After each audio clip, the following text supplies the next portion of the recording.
decided unanimously to keep the policy repo rate unchanged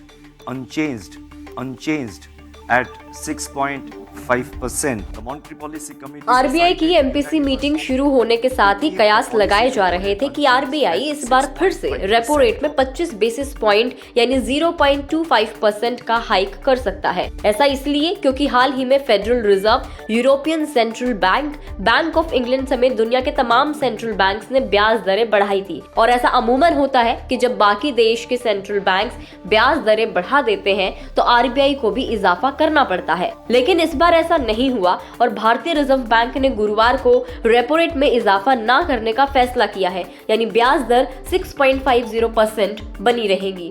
The Monetary Policy Committee decided unanimously to keep the policy repo rate unchanged at 6.5% in this meeting of the MPC, with readiness to act should the situation so warrant. RBI ने पिछले financial year में 6 बार में ब्याज दरों में 2.50% की बढ़ोतरी की है। मॉनेटरी पॉलिसी की मीटिंग हर 2 महीने में होती है। पिछले फाइनेंशियल ईयर 2022-2023 की पहली मीटिंग अप्रैल 2022 में हुई थी।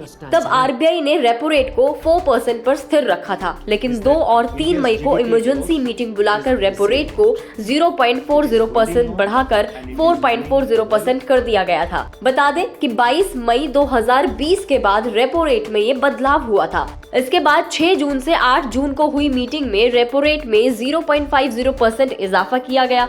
इससे रेपो रेट 4.40% से बढ़कर 4.90% हो गई। फिर अगस्त में इसे 0.50% बढ़ाया गया, जिससे ये 5.40% पर पहुंच गई। सितंबर में ब्याज दरें 5.90% हो गई। फिर दिसंबर में 6.25% पर पहुंच गई। इसके बाद फाइनेंशियल ईयर 2022-23 की आखिरी मीटिंग फरवरी में हुई, जिसमें ब्याज दरें 6.25% से बढ़ाकर 6.50% कर दी गई थी। लेकिन इस बार ऐसा क्या हुआ कि आरबीआई ने रेपो रेट्स में बदलाव नहीं किया?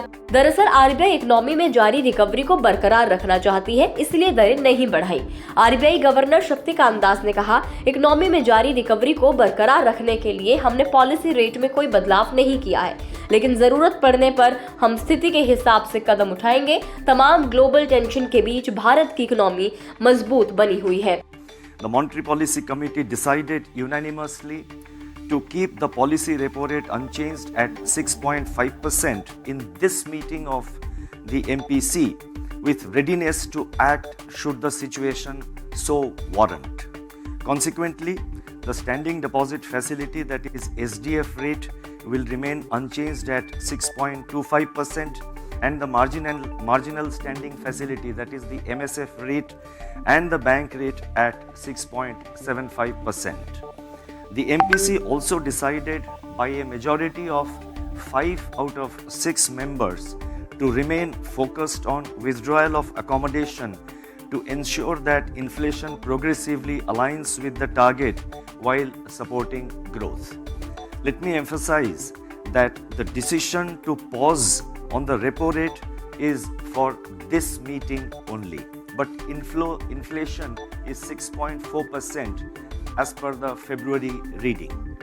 Overall, inflation is above the target, and given its current level, the present policy rate can still be regarded as accommodative. तो अब रेपो रेट नहीं बढ़ाई तो आप पर इस फैसले का क्या असर होने वाला है? आरबीआई के पास रेपो रेट के रूप में महंगाई से लड़ने का एक शक्तिशाली टूल है। जब महंगाई बहुत ज्यादा होती है तो आरबीआई रेपो रेट बढ़ाकर इकोनॉमी में मनी फ्लो को कम करने की कोशिश करता है। रेपो रेट ज्यादा होगा तो बैंकों को आरबीआई से मिलने वाला कर्ज महंगा मिलेगा। बदले में बैंक अपने ग्राहकों को भी लोन महंगा देंगे। इससे इकोनॉमी में मनी फ्लो कम होता है। मनी फ्लो कम होता है तो डिमांड में कमी आती है और महंगाई घट जाती है। इसी तरह जब इकोनॉमी बुरे दौर से गुजरती है तो रिकवरी के लिए मनी फ्लो बढ़ाने की जरूरत पड़ती है। ऐसे में आरबीआई रेपो रेट को कम कर देता है।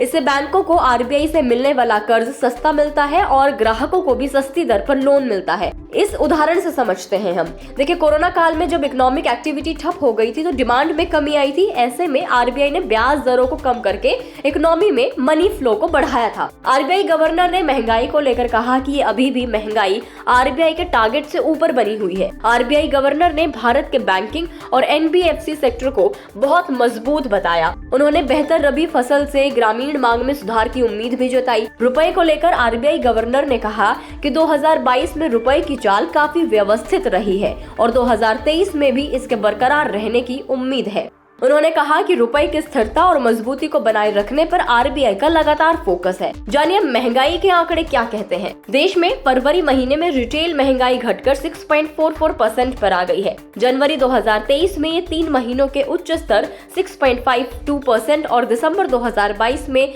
5.72% पर रही थी। 3 महीने पहले नवंबर 2022 में रिटेल महंगाई 5.88% थी। वहीं पिछले साल फरवरी 2022 में यह 6.07% रही थी। इसके अलावा बात हम थोक महंगाई की कर लें तो थोक महंगाई दर यानी WPI फरवरी में घटकर 3.85% पर आ गई है।